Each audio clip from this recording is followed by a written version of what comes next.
Here's some more.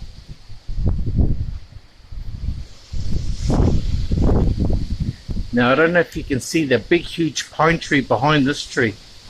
It's massive. That's where all the tui pods are. There's heaps of them in there. Well, when the wind blows through there, it's like listening to waves.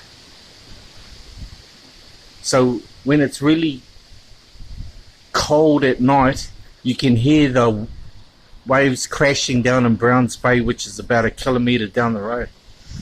You can hear it as if it's right next to you.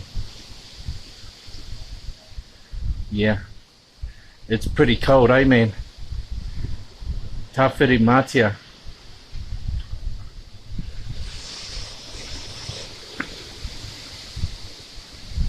Hope everything's going okay with the PM.